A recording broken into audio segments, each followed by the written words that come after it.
I'd like to call to order our April the 12th, 2021 Jones County Board of Education meeting. I'd like to thank all the visitors, guests, and all those watching virtually in attendance. Ms. Candace, please let the record show we have a quorum of 5 board members present in the boardroom. Mr. Griffin, Mr. Walston, myself, Mr. Brown, and Ms. Fial. Also present in the boardroom, Superintendent Dr. Thigpen, Assistant Superintendent Mr. Moody, and Board Attorney Mr. Shaw. At this time, I'd like to ask all to stand for our Pledge of Allegiance.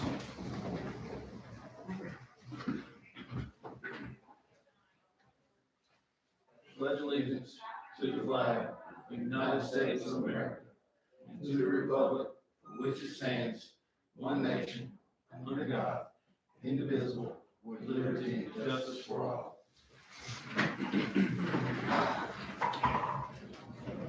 At this time, I'll ask for approval of the regular session Jones County Board of Education meeting minutes.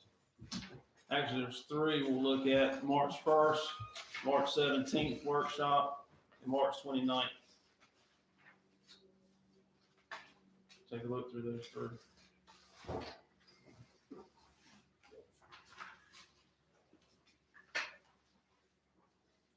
I'll make a motion to approve. I'll second it. I just still want to know the change on the special meeting. That action items should be unanimous. Second. It should be unanimous, right? The action item for the 329 meeting. Oh, because there's an abstention without the rest of the board, yes, that would be unanimous.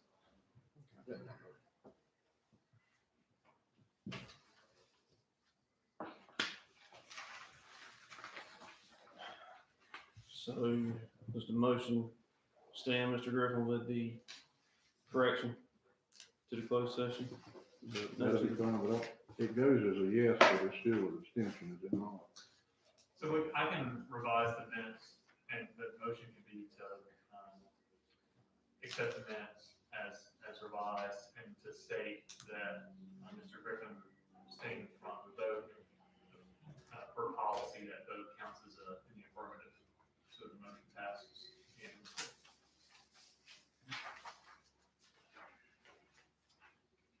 I think it's acceptable.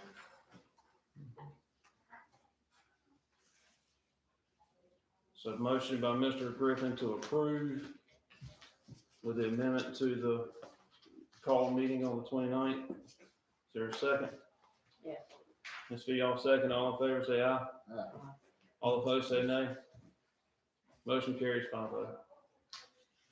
At this time, I'll ask if there's any adjustments to our agenda, starting with Mr. Griffin. No, I don't see anything. Mr. Walston? No, sir. Mr. Brown? No, sir. Ms. Fial? No, sir.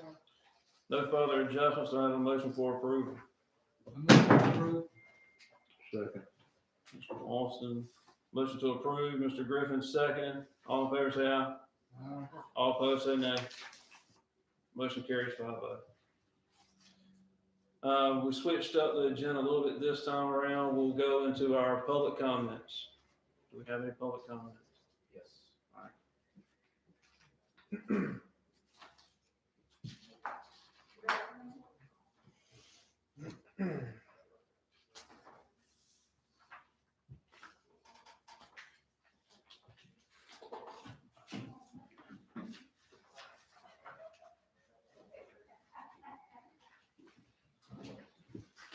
We have Miss Candace Morgan for comments. Are y'all okay if I take my mask off? Awesome.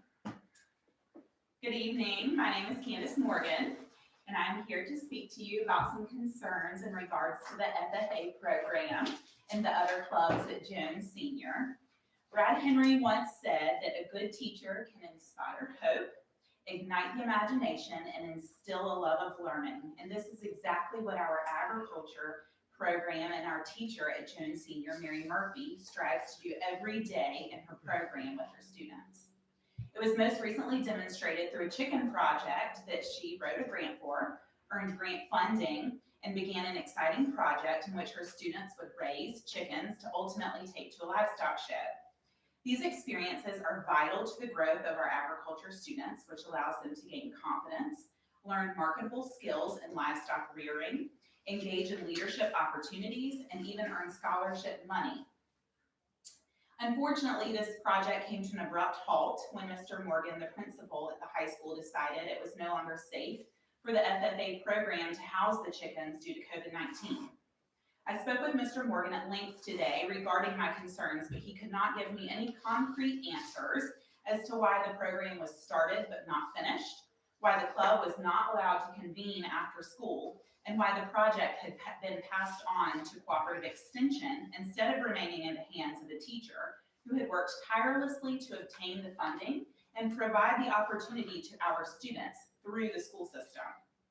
Therefore, I am here to advocate for our FFA students. These students have started a project and should be allowed to see this project through to completion with their chickens on campus.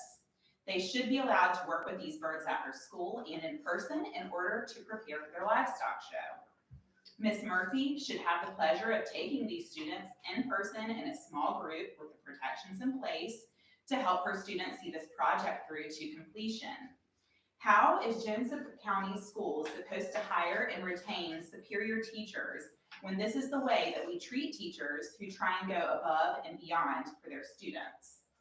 Mr. Morgan insisted that this was an issue related to COVID-19 liability and safety, that our clubs could just not meet after school. I would now like to present with you the facts on why not just our FFA club, but all of our Jones senior students should be allowed to meet in after-school clubs. Using Governor Cooper's dimmer switch approach to schools opening, our students have now been allowed and approved to go to schools 5 days a week in person. Executive orders have eased restrictions on mass gathering limits for indoor and outdoor gatherings. The Department of Public Instruction and Health and Human Services have provided schools with an outline for general activities for non-athletic and non-music related activities, which includes clubs. There is no reason that all of our clubs at the high school cannot resume and should not resume to allow our students to return to normalcy. I would urge the Board of Education and Dr. Thigpen to see that our Jones County students are given the opportunity to benefit from eased restrictions, just as all the other North Carolina citizens have been able to. I would also urge the board and Dr. Thigpen to further investigate the situation regarding our FFA students so that the chicken project may be seen to completion through FFA at Jones Senior and not through cooperative extension. Thank you for your time. Thank you, ma'am. Thanks, Candace.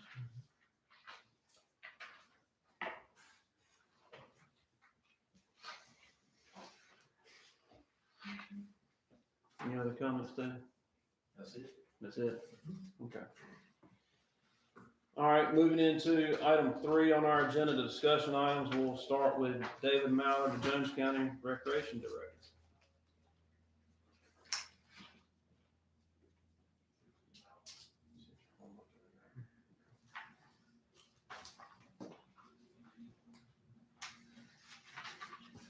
Good afternoon. Yeah, David Mallard, Jones County Parks and Recreation Director. Glad to be here today.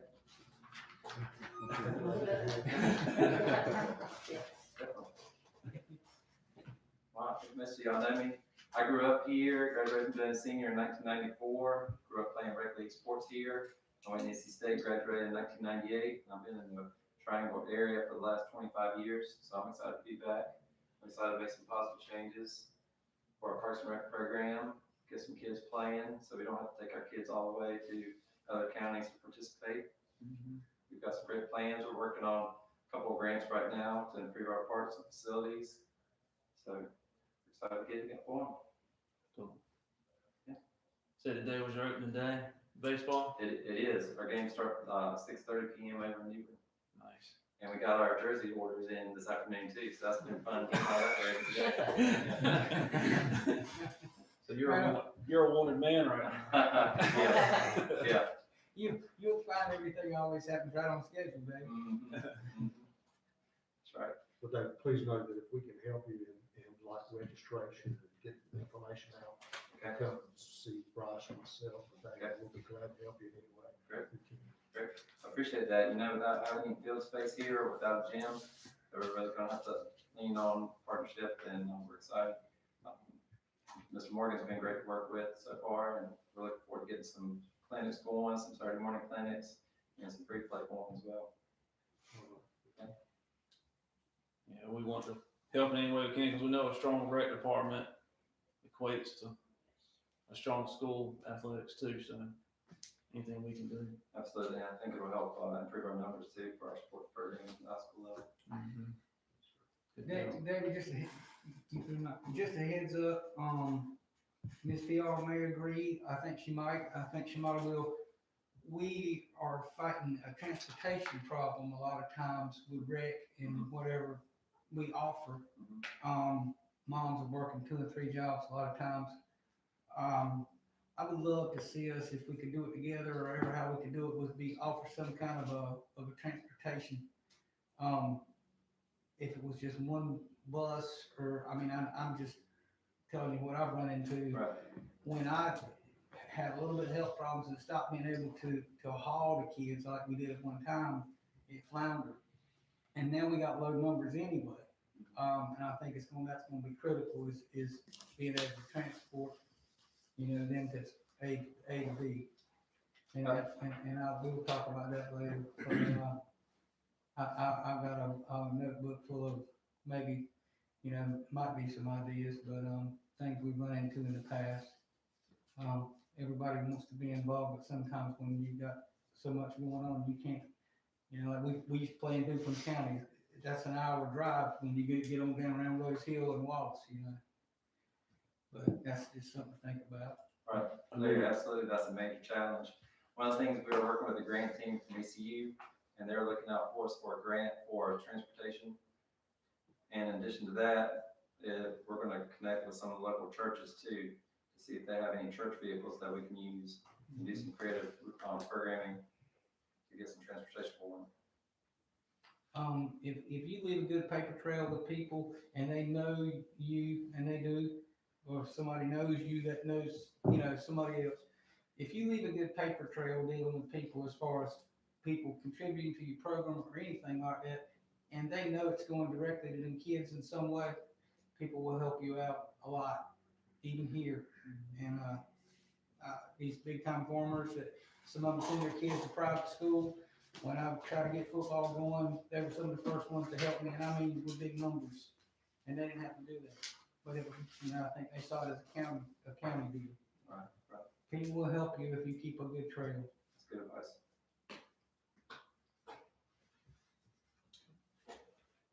Anybody else? I know you came on just a little bit late started the baseball season, but I think it surprised everybody when the kids we had to sign up. You want to tell them just briefly about that? Yes, absolutely. Paul Ingram and a couple other folks with the county were instrumental in making sure the word got out and connecting with the New Bern Sunday School League. And so what we did, we held with registration within the county, and we were able to get 5 teams of 65 kids, 3 T-balls, 1 rookie team, and 1 majors team. And so that's helped generate a lot of excitement, and the word of mouth has been pretty phenomenal as well. Code City, for example, didn't have enough to field their own team and had like 3 or 4 players. And after we allowed, we kind of put some numbers together and helped them get a team. And then they came back and got 6 more players. So they've got a full team, even though they're playing kind of under the Jones County name, but most of their players are based out of Code City. So it's been pretty fabulous. Were you able to get any girls softball going this year? Girls softball not, but we've got softball on as one of our Saturday morning clinics that we like to host out to help some of the sports like soccer, softball. We want to help get some clinics going and get some interest before we try to form a team and join a league in another county. The girls are untapped resource. Okay. I'm serious.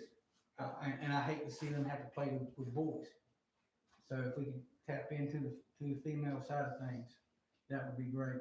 Yeah, absolutely. On one of our T-ball teams, we have more girls than we do boys. Yeah.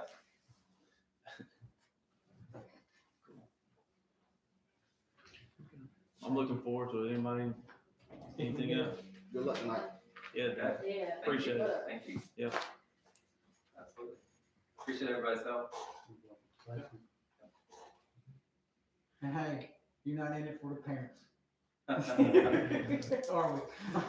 so far, everybody's You been gotta have excited it. to have a team, so Yeah. I know that's not gonna last. Can't have no game yet, though. Yeah. It's when the fun starts. Yeah. You gotta have them, but Right. don't let some of them take the fun away. Hey, just keep in mind, it's usually about 5%. You know, Mhm. that's 1 out of 20, man. That ain't bad. Gotcha. Gotcha. I appreciate it. Okay, Thank you. no problem. Thank y'all for having me. All right. Definitely. Have a good evening. All right, you too. Two. Moving into our COVID-19 update.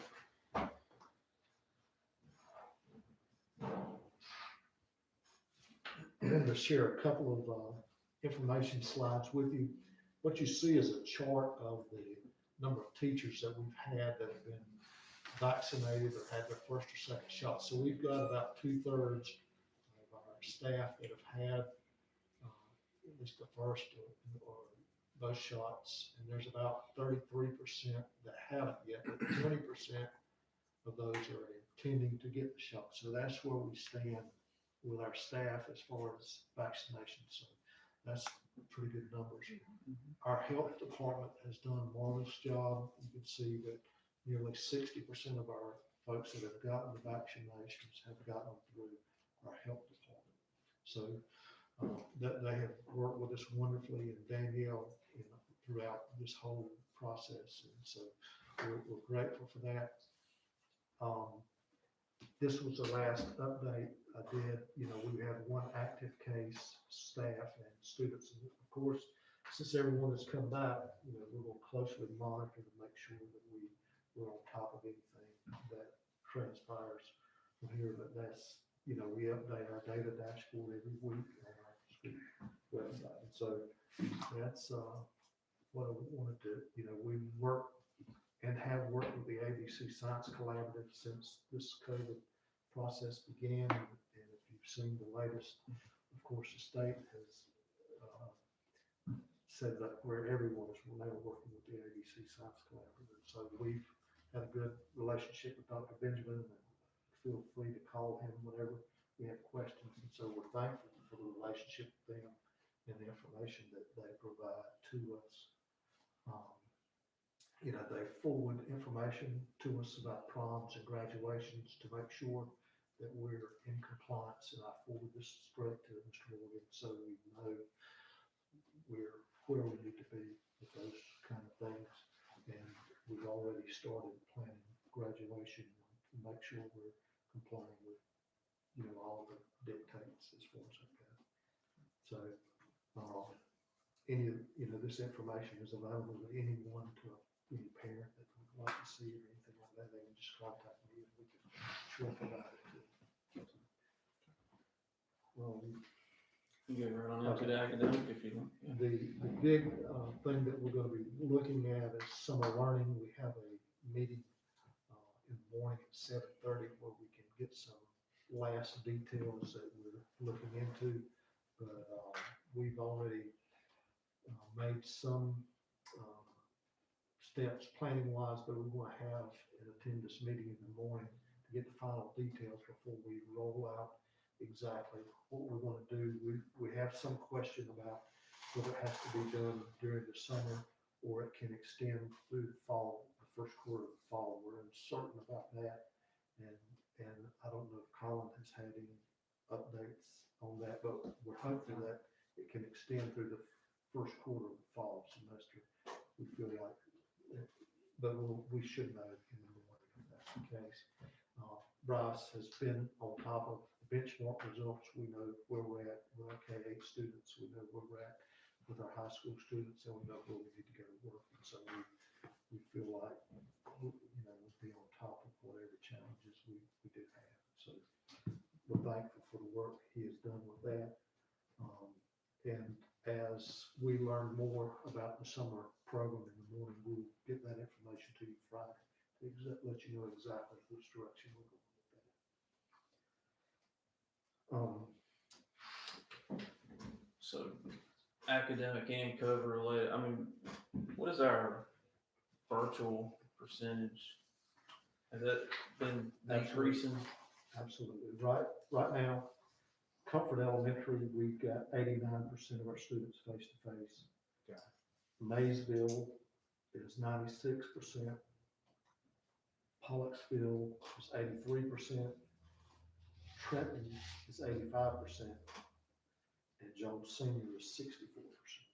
So that's the percentage of face-to-face students in all our schools. Joe Senior was what, 64? 64%. So we've got about 820 face-to-face students and about 230 virtual students, and 160 of those 230 are high school or Jones Senior students. So those students, they came back over the course of the year. Because there's not a lot, more like 30%. I think that's. As the year has progressed, we've gained more students back. Yeah. Each quarter, we've gained more and more, which has been a huge blessing. Now, the biggest chunk of virtual students, like as Dr. Thigpen said, is at the high school, and that's why there's a deficit in scores regarding our K-8 and then our 9-12, because if those students are on campus, they perform better. Yeah, I believe at its highest point, it was around 200 students, I believe, that were virtual.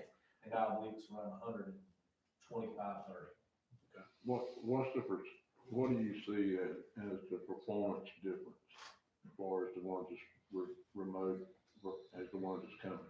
How much difference is there in their academic performance? A tremendous amount. There is. And a lot of that is engagement, and we have more of a challenge with the students that are at home and virtual, with them performing any task required by the teacher.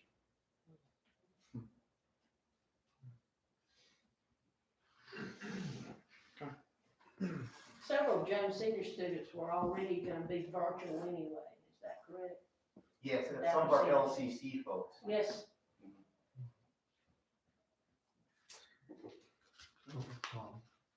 Facility report wise, Tim is on a project in Maysville where they're replacing transformers, and so this is the information he wanted me to provide, that we've re-released the bids for the baseball and softball fields, and they'll be open for 2 weeks, and April 20th at 2 p.m. will be when we will open those bids. He also wanted you to know that the water line project had been completed at Jones Senior.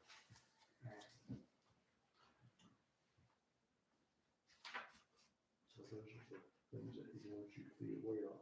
Dr. T, do you know how long those bids will stay open for? What is that period? 2 weeks until April the 20th. That's when we open.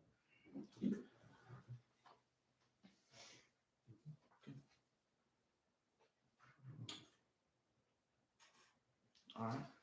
Move into the budget update. Melissa is going to provide you with the budget update. She's provided you with a monthly report, but she has some additional information to share with you about our summer pay program as well. Good evening. I provided the budget report with the expenditure and the percentages.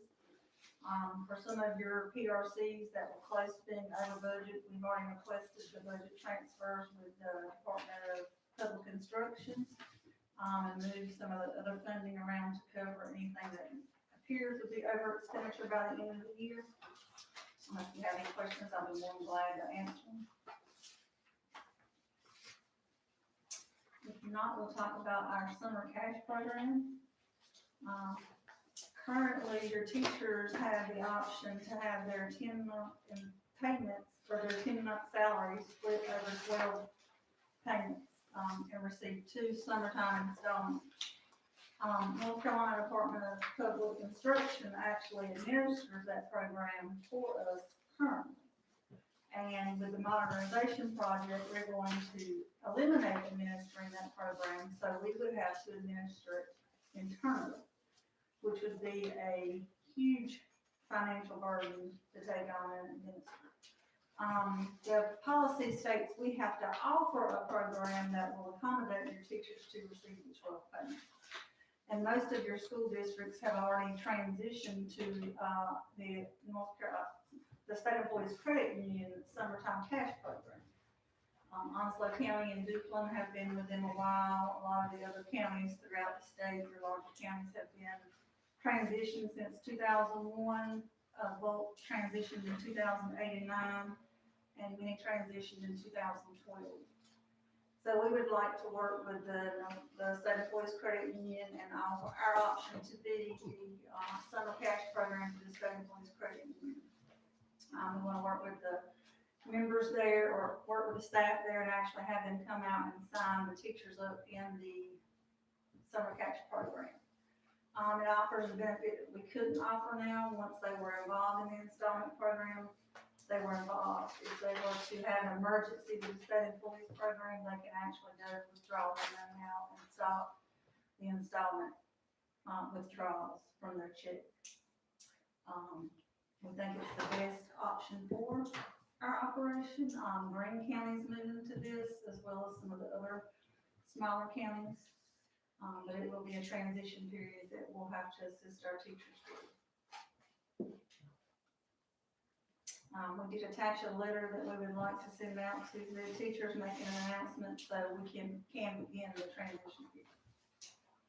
I was in Dublin when we made this transition, the State Employees Credit Union did a good job working with folks there to transfer on this program. So, it's very good option to do.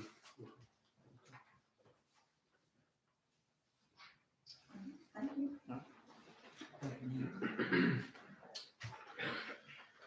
All right, we'll move into our action items of approval of the 2021-2022 Jones County Public Schools calendar. All right, good evening. Everyone should have a copy of the proposal for the proposed calendar for the 2021-22 school year.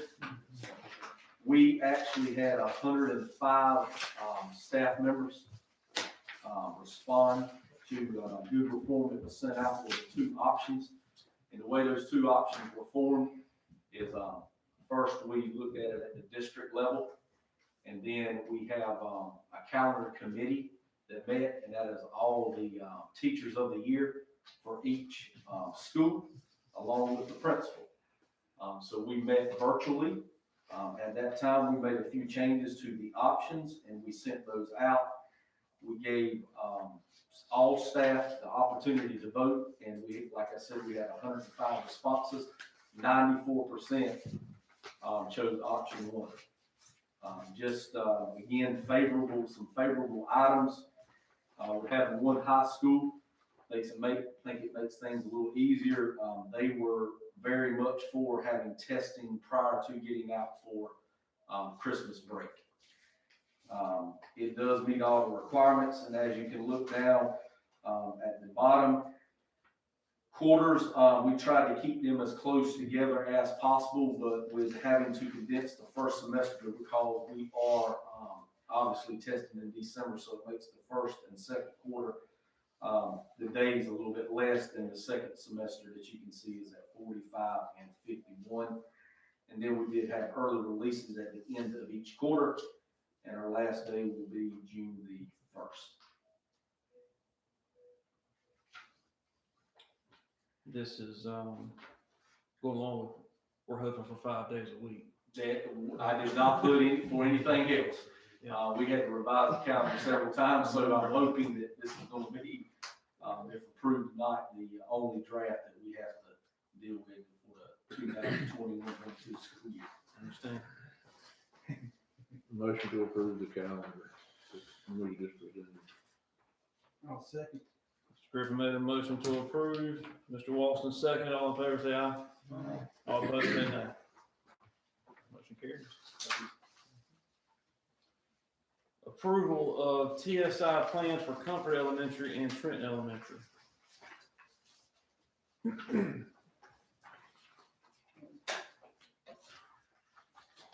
The last EOGs took place in May of 2019, which is eerie to me. At that time, NCDPI identified TES and CES as targeted support and intervention schools. In layman's terms, what that means is they had a subgroup that it was identified to the achievement gap among their EC students and non-EC students. The gap was significant compared to other districts. Okay. As testing resumes, DPI has requested that each school create a TSI plan and submit it to their board and DPI. We are very fortunate because Stella and Miss Ball have created their TSI plans for last year, even though there wasn't testing, and of course they created it this year, but now I will submit it to you, waiting your approval, and that way I can submit it to DPI. Is your recommendations? It is correct.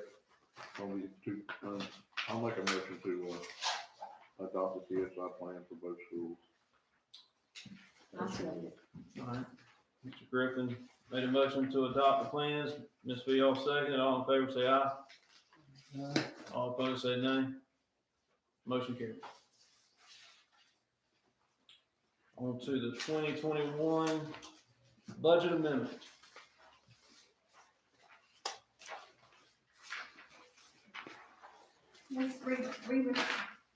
We received some additional funding for the summer reading camp and, the lease payments for the 2 buses.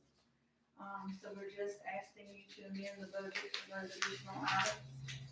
We also, received some additional CARES funding for the Exceptional Children Program. And this amendment will amend our, budget to reflect those additional funding sources. How much CARES funding we get? How much CARES funding was it? $7,804 for the Exceptional Children's. Now we have additional, funding coming in Ezra 2 and 3, but it's not approved yet.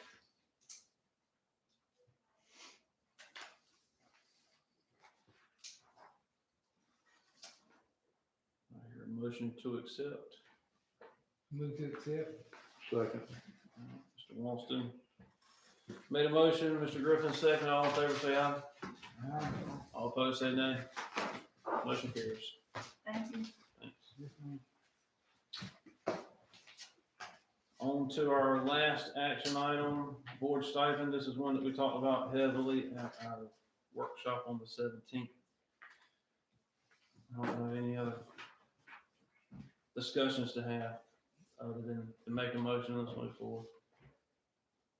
So, We do have one question. I asked Dr. Thigpen on who approves board, the extra pay for the, board members.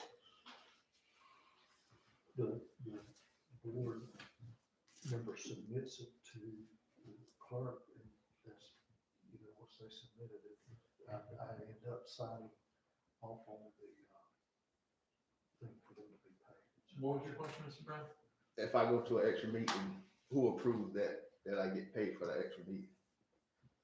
Yeah, your policy right now doesn't have an approval process really. You could admit, you could change your policy to include one, but. Can we do that? Can we do that? Absolutely.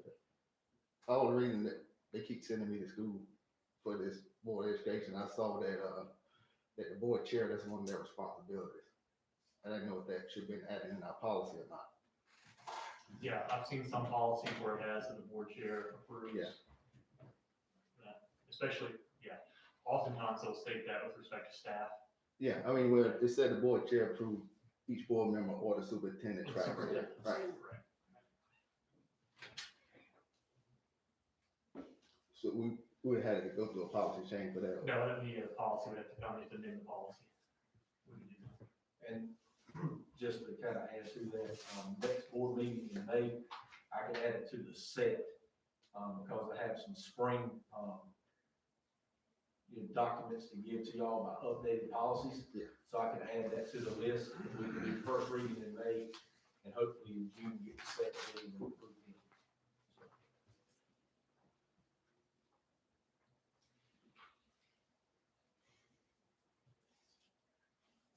Is that what we want to do?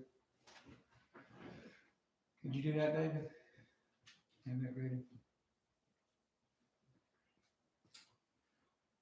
so we're going I make a motion that we, make the board stipend $300 a month with $50, for each extra meeting. And that we change the policy where the board chair approves any extra pay. Is that a motion? Will not remove ourselves from the national conference. What'll be it? That ain't got anything to do with stipend. Okay. Well, it's a change that we're gonna make. But you're gonna need to decide, is he gonna approve is he gonna have to approve the thing before or after they go to something? I mean, there's a whole lot of issues with that, I'm just saying.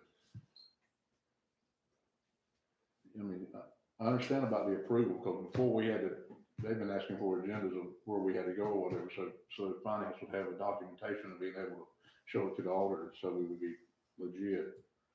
But I mean, you're gonna put the chairman or the superintendent in a situation where they're gonna have to approve it before they go to a meeting, or we're gonna have to approve it after they come back from the meeting. How are you gonna do that? I'm just asking, because you gotta have some kind of, I mean, if I was going to a meeting representing the school board the way the policy is, and I come back after I've represented them at a meeting, and then all of a sudden Myron decides he didn't wanna do it, then somebody's gonna have a problem.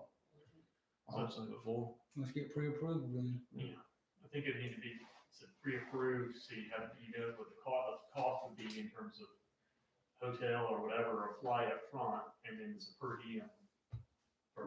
Usually we don't have any hotel things on those meetings. Say that again? We don't, most of the meetings that the board members represent usually don't have any meetings. I mean, Charlie and I had to go when we were trying to do the school with the LGC. That's the only time I know we've been out of town for meetings that the school would pay for. The trainings are totally different. And then, Mr. Brown, your motion, I just want to make sure that we're clear that all we can do is ask the commissioners to change it. Yeah, I know. So I think the motion would be for the board to vote to request Yeah. the commissioners revise the stipend They gotta approve it. and the amounts that you stated.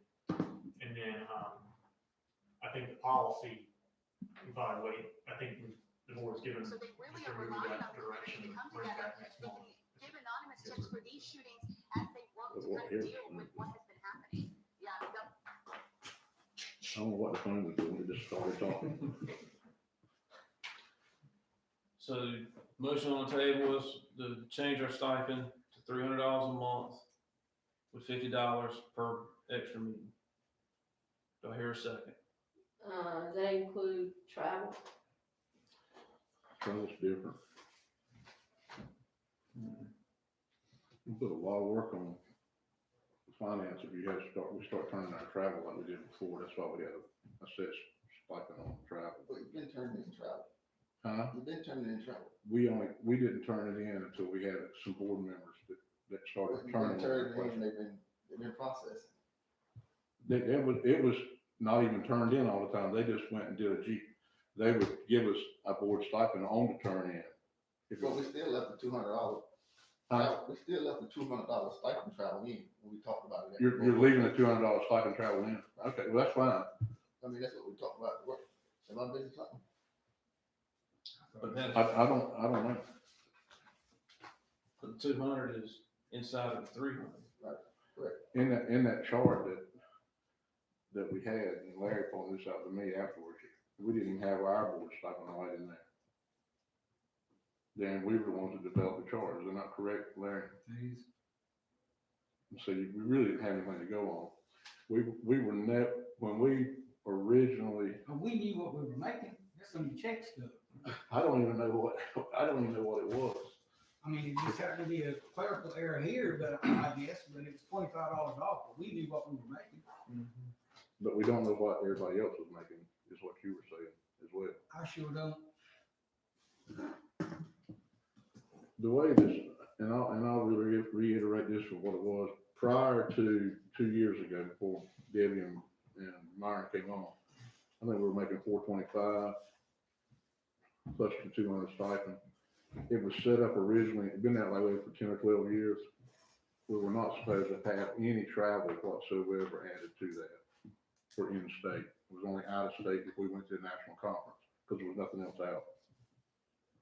We had a couple of board members that felt like they needed to be paid on top of that, and they consulted the Theron and Smith attorneys, and because it was an extra incurred expense, and we were taking that we were taking the first travel as a stipend instead of the actual travel, Theron and Smith told finance that they needed to pay them.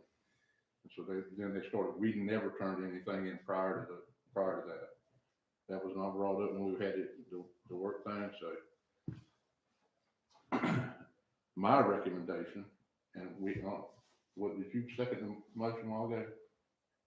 I don't think I did. I was, My recommendation is to go back the way it was originally intended, the way it was for 12 years, and go to 425. You don't even have to pay for the extra meetings, the extra $50 a meeting or whatever. Just take the extra meetings out, and go with a flat 425 and the $200 stipend, and let finances be able to cover it. And that way you don't have to do any other paperwork.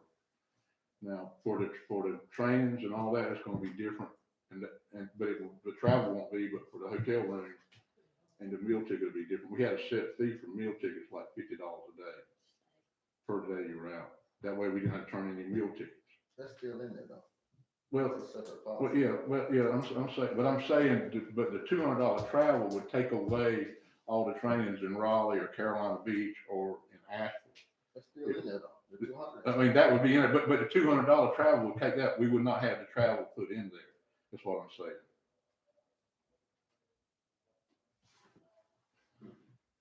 That's the way it was originally, that's the way it was for 12 to 15 years. I don't even have, 10, 12 or 13 years, I reckon. I don't know which. That was just my recommendation. I think you'd be better off doing away with the $50 and just go to 425 like it was originally and leave it like that. So they don't have to keep, it'll take Myron and Dr. Thigpen out of decision making. And if we have the extra meetings, so be it. That's what I'm saying. I'm not trying to add or take away. I think we'll come out money ahead from the long standpoint if we do it that way. And then nobody gets mad at somebody for not approving the thing that they might should have been going to. Because I mean, since I've been chair of the rec thing, I haven't turned in all the things I've done. But we shouldn't be getting paid to go to a rec board meeting. Do what? It's just my opinion that we should be going. When we were representing the schools on that, we were appointed by the board, by the chairman, because nobody else wanted to do it. I'm not saying it was right or wrong, but that's what we spent an awful lot of time trying to get it right. That's wrong. But everybody on that board is volunteered. Everybody. That doesn't matter. Nobody on this board wanted to even volunteer. I told them I would help get it right started. And then when it was all said and done and Wilder became chair, he stuck us on it. But Myron and Larry didn't want to do it. Is that not correct, Myron? And so once we got it done, when I was made chair, I didn't feel like it was my duty to turn anything. Debbie's still representing the school. I'm representing everybody because we voted on it like it was. But I'm saying the 425 and don't worry about any extra meetings and do the $200 stipend and don't worry about any kind of travel because we're going to talk about the national board and do away with that anyway. I think it's fixing to go to the front from what I'm seeing from the state level as it is. I wouldn't agree with the 425. Huh? I wouldn't agree with the 425. I'd rather do the 50 meeting. Because I don't think you'll find 4 extra meetings in a month. We got 3 this week. We're doing 2 or 3. We've done What about 5 January, right now. February, and March? January and February. We're on a monthly thing anyway. When you go and jam 3 meetings in a month, you're sitting at 400. But you're also tying up finance and people having to do that. I don't understand why you keep saying tying up finance. They're doing paycheck every month anyway. But they're not doing extra work, is what I'm saying. Where's the extra work coming in at? Every month that y'all go to the rec board meeting, that's extra work. What you talking about? I mean, they're doing it now. But what I'm saying is, if you do with 425 the way it was, say, 10 years ago, you go with a 425 and pay and they're gonna cut one check. It don't matter if we go to 3 meetings that month, 1 meeting that month, or no meetings that month, it's 425. That's what a stipend is. Then you do the travel, $200, it don't matter, that covers all the trainings that we're required by the state to have to do something. Well, let's do the 300 and don't ask for no It's- more money. Huh? Let's do the 300 and don't ask for anything else. Do what? Let's do the 300 and don't ask for anything else. For the kids, that's for the district. Well, I told you, in our campaign, everybody, one thing that everybody agreed about is doing the best for the district, best for the kids. This decision tonight will be the best for the district and best for the kids.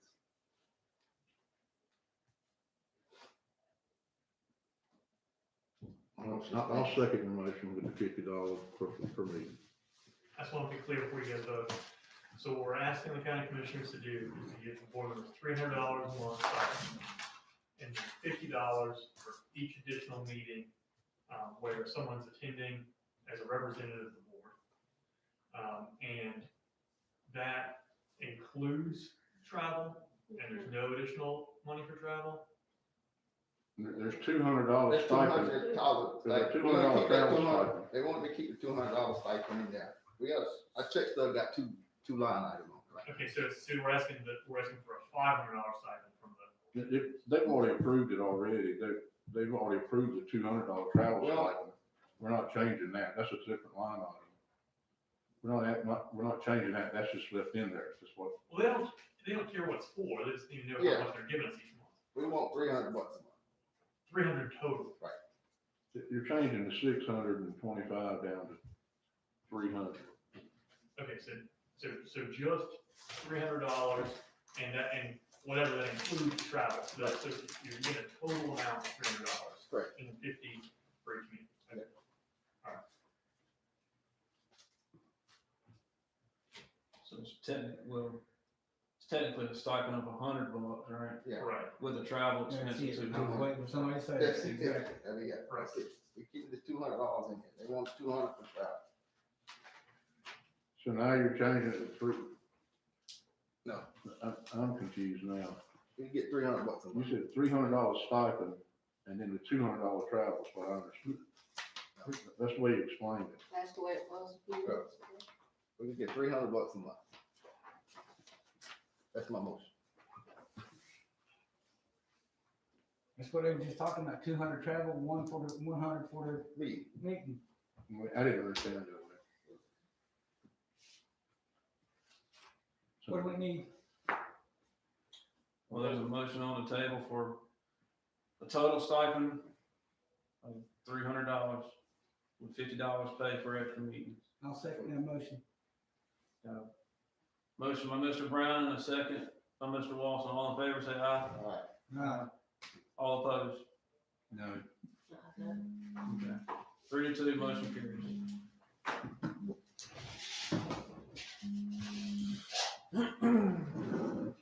At this time, I'll entertain a motion to go into executive closed session for personnel reasons. All right. Okay. Pursuant to North Carolina General Statutes 143-31811, A 1, 3, and 6.